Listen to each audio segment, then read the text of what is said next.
देख रहे हैं देश प्रदेश खबर। बने रहे हमारे साथ। नमस्कार दोस्तों, देश प्रदेश खबर में आपका स्वागत है। आज के युग में मैक्सिमम जो युवा हैं वो विदेश जाकर स्टडी करना चाहते हैं और विदेश जाने के लिए उन्हें पहले आइल्स का एग्ज़ाम क्लियर करना पड़ता है, जो एग्ज़ाम वो कंसल्टेंट्स के माध्यम से ही क्लियर कर पाते हैं।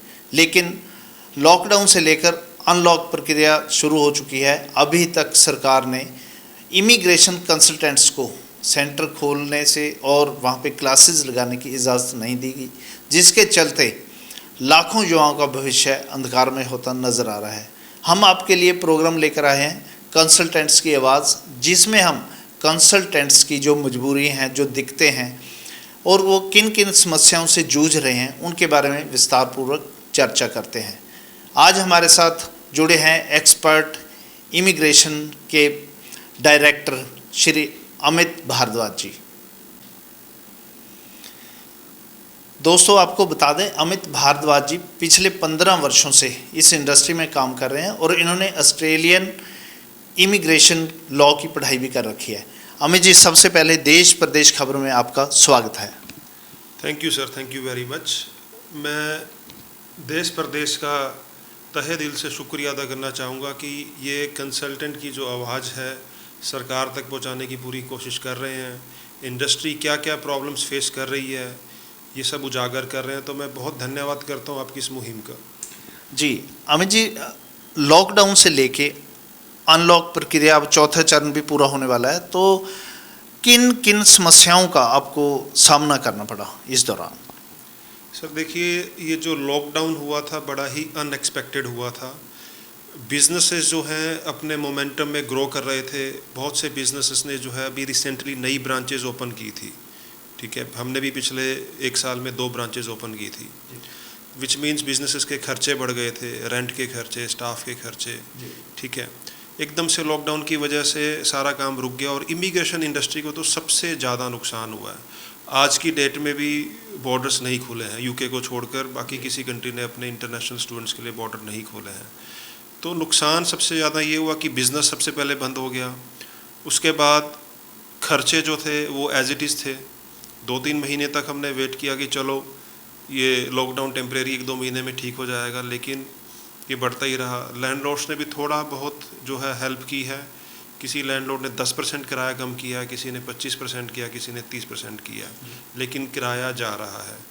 स्टाफ हमारा, जो हमारे इतने अच्छे स्टाफ मेंबर हैं जिन्होंने हमें इतना साथ दिया, हमारे लिए इतनी मेहनत करते हैं, उनको भी हम कुछ महीनों तक उनको हम साथ दे पाए उनका, लेकिन बड़ा दुख है कि फाइनेंशियल प्रॉब्लम्स की वजह से हम सारे स्टाफ मेंबर्स को अकोमोडेट नहीं कर पाए और बहुत सारे जो हमारे स्टाफ मेंबर्स थे वो अपने घर बैठे हैं, अनएम्प्लॉयड बैठे हैं।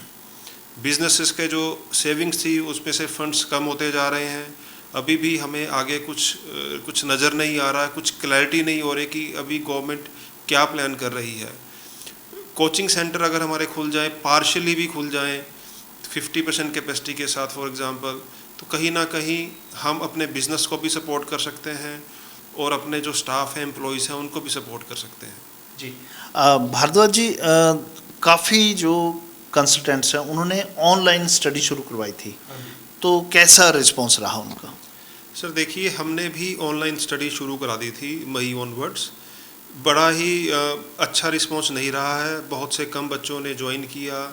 शुरू में सिर्फ 10 बच्चों ने ज्वाइन किया, फिर उसके 1 महीने बाद 15 बच्चे हो गए, 20 बच्चे हो गए। हालांकि ऑफलाइन स्टडी में हमारे पास 100 से 200 बच्चे एवरेज रहते थे, बट ऑनलाइन स्टडी में जो एवरेज रिस्पॉन्स अच्छा नहीं रहा है। और हमारे बहुत से कंसल्टेंट दोस्त हैं जिन्होंने ऑनलाइन कोचिंग शुरू की थी, उनका भी अच्छा रिस्पॉन्स नहीं रहा है। क्या भारद्वाज जी, कारण क्या रहे इसके पीछे, क्यों नहीं अच्छा रिस्पॉन्स मिला? सर देखिए, सबसे पहली बात, हमारा जो बच्चा है जो रीजनल एरिया में रहता है, ये ऑनलाइन कोचिंग के लिए मेंटली प्रिपेयर नहीं है। उसको कॉन्फिडेंस ही नहीं है कि वो ऑनलाइन पढ़ सकता है। उसे लगता है कि वो ऑनलाइन पढ़ नहीं पाएगा। दूसरा, उसको लगता है कि मैं अपने डाउट्स क्लियर नहीं कर पाऊँगा टीचर से फेस टू फेस इंटरेक्ट करके। तीसरी प्रॉब्लम आती है कि कनेक्टिविटी का इशू। अभी भी हमारे कई बच्चों को प्रॉब्लम्स आती है और कुछ बच्चे, अभी तो थोड़े से ही बच्चे हैं, उसमें से भी कुछ बच्चे छोड़ के चले जाते हैं हर महीने कि सर हम पढ़ना तो चाहते हैं ऑनलाइन, लेकिन हमारे एरिया में इंटरनेट कनेक्शन अच्छा नहीं है। बार बार टूट जाता है, समझ में नहीं आता। तो इन सारी प्रॉब्लम्स की वजह से ऑनलाइन कोचिंग सक्सेसफुल नहीं हो पाई। तो जो खासकर मैं बात करूं, अगर ग्रामीण क्षेत्र के जो स्टूडेंट्स होते हैं तो वो अब कैसे किस तरह पढ़ पाएंगे? बीच में गैप भी आ गया 6 महीने का, और उनके भविष्य के बारे में आप किस तरह से देखते हैं? देखिए, मैं इन बच्चों को इनकरेज करूंगा कि ये ऑनलाइन कोचिंग जो है इसको ज्वाइन करें, अपना जो है इंटरनेट कनेक्शन जो है प्रोवाइडर है उसको चेंज करें या अपना एरिया चेंज करें, बिकॉज अभी कोई क्लैरिटी नहीं है। हो सकता है कोविड की सिचुएशन आगे कितनी लंबी चले, हो सकता है जल्दी ठीक भी हो जाए। तो स्टूडेंट्स अपना टाइम वेस्ट ना करें, जो इंडिया में पढ़ाई करना चाहते हैं या ओवरसीज़ भी जाना चाहते हैं, ऑनलाइन जो स्टडी है इस मेथड को समझने की कोशिश करें, और बड़ा आसान होता है ये। हाँ जी। तो भारद्वाज जी, एक चीज़ मैं और आपसे जानना चाहूँगा कि जो एक आपका सरकार ने स्किल सेंटर भी खोल दिए हैं, बसेस में परमिशन दे दी है 52 सवारियों को सफ़र करने की, और इवन कि मेट्रो भी खुल गई है। तो इसको, इस कार्रवाई को, लेकिन अभी तक आपके जो सेंटर्स हैं ये नहीं खुले क्लासेस लगाने के लिए, तो किस तरह से आप इस चीज़ को देख रहे हैं? सर देखिए, बसें शुरू हो गई हैं, मेट्रो ट्रेन जिसमें हज़ारों लोग जा रहे हैं वो शुरू हो गए हैं, ठीक है जी, और भी बहुत कुछ शुरू हो गया। तो coaching centres, private tuition centres, coaching centres, accounting के कोचिंग सेंटर, मैथ्स के, फिजिक्स के, इंग्लिश ट्रेनिंग के, स्पोकन इंग्लिश, आइल्स, ये सब जो कोचिंग सेंटर्स हैं ये सब प्राइवेट इंडिविजुअल्स या प्राइवेट इंस्टीट्यूशंस चलाते हैं। स्कूल्स की बात करें, स्कूल्स को तो अभी भी रेवेन्यू आ रहा है, बच्चों से फीसें ले रहे हैं, उनका इतना लॉस नहीं हो रहा है। लेकिन ये जो प्राइवेट कोचिंग सेंटर्स हैं, जो अपने आप में काफ़ी बड़ी इंडस्ट्री है, जिसमें काफ़ी हज़ारों लाखों लोगों का रोज़गार जुड़ा हुआ है, इसके बारे में कोई डीपली कोई रूल नहीं आ रहा है, कोई मतलब पॉलिसी नहीं बन रही है कि इनको भी चलाने दिया जाए। इतने जो लोग जुड़े हुए हैं, इतने टीचर्स जुड़े हुए हैं जो अनएम्प्लॉयड होके बैठे हुए हैं, और स्पेशली हमारा जो जिस तरह का बिज़नेस है, इस कोचिंग सेंटर में तो 18 साल से ज़्यादा एज के स्टूडेंट्स होते हैं ज़्यादातर, ठीक है, बच्चे नहीं होते हैं छोटे। हमारे पास मैच्योर स्टूडेंट्स होते हैं 18 साल से अबव के। 10% मैं कह सकता हूँ बच्चे 16 से 18 एज के भी हो सकते हैं, बट मैक्सिमम जो बच्चे हैं जो अडल्ट हैं। तो कोचिंग सेंटर्स को खोलना चाहिए, कोई ना कोई प्लानिंग लेके आए, 50% कैपेसिटी या 40% या 60% कैपेसिटी सोशल डिस्टेंसिंग के साथ इनको जल्दी ही खोला जाए, बिकॉज ये इंडस्ट्री तबाह होने की कगार पर है, ठीक है जी। लाखों लोग जो हैं अनएम्प्लॉयड हो चुके हैं, बिजनेसेस बंद होने वाले हैं इसकी वजह से। तो सरकार को जल्दी से जल्दी जो प्राइवेट ट्यूशन सेंटर्स हैं, कोचिंग सेंटर्स हैं, इनको खोलने के बारे में कुछ ना कुछ कानून लेकर आए। भारद्वाज जी, आप हरियाणा गवर्नमेंट से या सेंट्रल गवर्नमेंट से किस तरह की एक्सपेक्टेशंस करते हैं कि सरकार आपको किस तरह की ढील दे ताकि आपके जो सेंटर हैं वो खुल सके? सर देखिए, हम सरकार से यही अपील करते हैं कि मिनिमम 50% कैपेसिटी के साथ हमें कोचिंग सेंटर्स खोलने दिए जाए, ठीक है, हम अपने स्टाफ को बुला सकें, सो दैट हमारे जो बिज़नेस के एक्सपेंसेस हैं जो हम पिछले 6 महीने से बियर कर रहे हैं, हमारा स्टाफ काफ़ी अनएम्प्लॉयड बैठा है, हम उन सबको सपोर्ट कर सकें।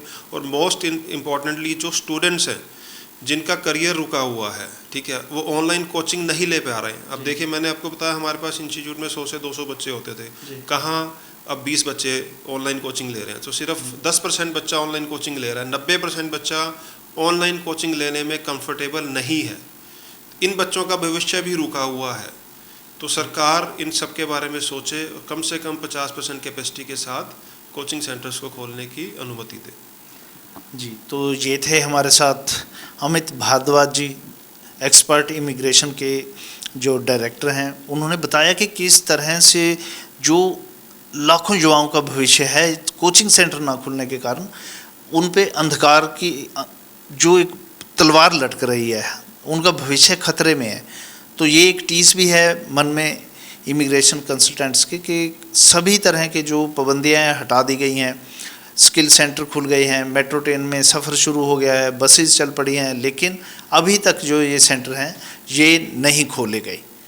धन्यवाद अमित भारद्वाज जी, बहुत बहुत धन्यवाद आपका देश प्रदेश खबर से बातचीत करने के लिए।